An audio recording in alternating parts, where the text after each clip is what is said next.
it's Scott.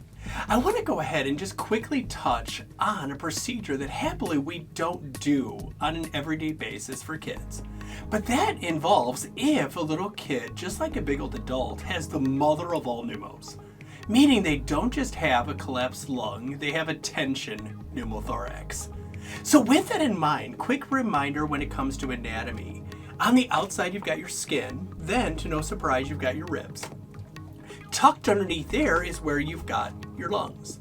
And remember, normally the two pleura, or the two linings, you've got one that's on the chest wall, and you have one that's on the lung itself.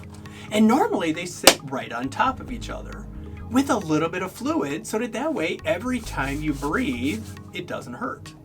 However, when you get a collapsed lung, you now have air that's trapped between the very stiff ribs and chest wall and your very compressible lung. So with that in mind, when you have a big old tension pneumo, do you die because you have one lung? And the answer is no, because God gave you two. You can walk around with one and do just fine. The reason you die is, remember, because as this whole area gets squished, it continues to shove everything over here. And what gets squished is your heart, your aorta, your great vessels, and that's what's going to kill you. So with it in mind, yes, you're going to get a chest tube. But by the time you open up your chest tube tray, your patient is probably dead. So what this does is just keep you alive until you can pop in a chest tube. So with that in mind, couple quick things. First of which, when you needle a kid, do you needle the same place as an adult? And the answer is called yes. Because yet again, God gave you one trachea and two lungs. And last time I looked, they're in the same spot. So therefore, when we needle the front, we typically, remember, go for the second intercostal. So you find your clavicle. Right underneath your clavicle, that's your first intercostal. Find the next rib, find one more below that. And right above that is where you're going to find your second intercostal space, so right above the third rib.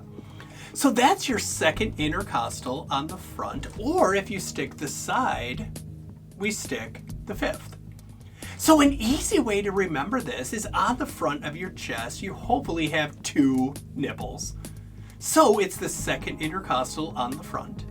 And if your trauma patient's arms are tucked at their side, they hopefully have 5 fingers. So it's the fifth if you stick them on the side.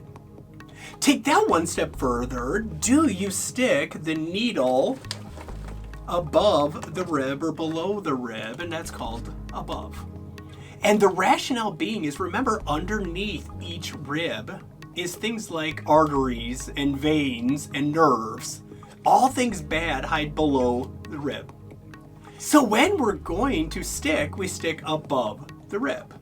And the way you remember that is simple, and that's called, if you stick in a needle, do you want your patient to be above the dirt or below the dirt?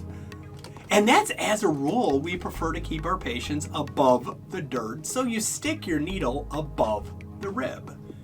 Exactly the same places, exactly the same techniques as you would with an adult. Same spot, just a little bit smaller needle.